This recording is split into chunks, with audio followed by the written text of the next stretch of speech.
Chapter 8. Dig, Dogs, Dig. Pinky and Stinky tied their rope around the big rock. The wind howled. The two pirates pulled and pulled and pulled. "They need help," said Jack.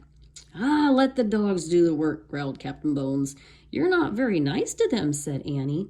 "Who cares?" roared Captain Bones. "Captain, we got it!" shouted Pinky. They started pulling the rock across the sand. "Now let's dig where the rock was," said Jack. "All of us." But Captain Bones ignored his suggestion. "Dig, you dogs!" he shouted. Pinky and Stinky started to dig. The wind blew even harder. There was going to be a thunderstorm. "Ow, I got sand in my eyes," Pinky whined. "Ow, me back hurts," Stinky cried. "Dig!" shouted Captain Bones.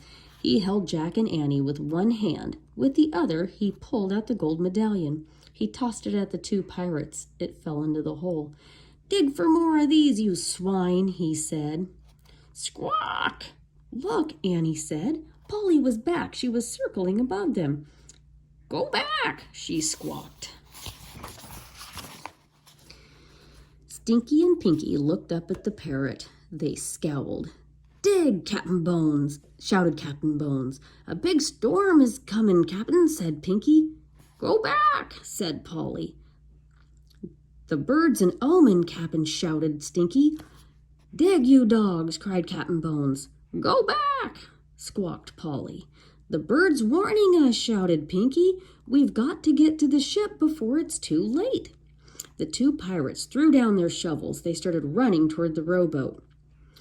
"Mutineers, come back!" shouted Captain Bones. He dragged Jack and Annie down the beach as he ran after his men. "Stop!" But the pirates kept running. They got to the rowboat and pushed it into the sea. "Wait!" cried Captain Bones.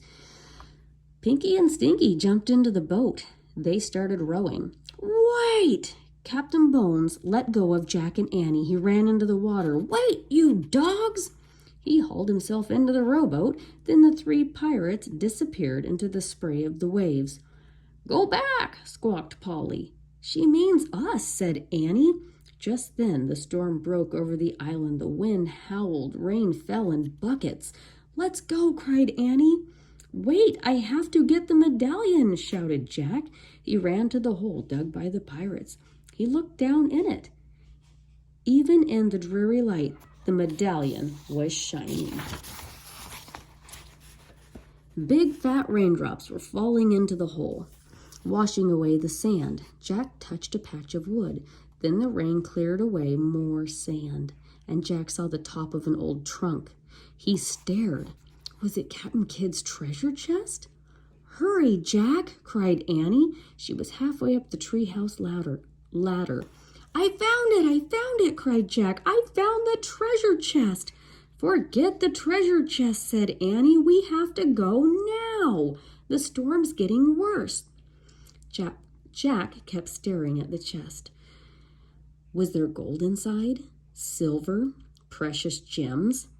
"Come on!" Now Annie was shouting from the treehouse window, but Jack couldn't tear himself away.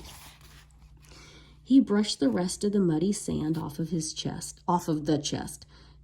"Jack, forget the treasure chest," cried Annie. "Let's go." "Go back," squawked Polly. Jack looked at the parrot. She was perched on the black rock. He stared into her wise eyes. He thought he knew her from somewhere else. "Go back, Jack," she said. She sounded like a person. Okay, it was definitely time to go. Jack took one last look at the treasure chest. He clutched the gold medallion. Then he took off running toward the treehouse. His socks and rain boots were still there. He quickly pulled the boots on. He shoved the socks in his backpack. The rope ladder was dancing wildly in the wind. Jack grabbed it. The ladder swayed as Jack climbed. He was tossed this way and that, but he held on tight. At last he pulled himself into the treehouse. "Let's go!" he cried.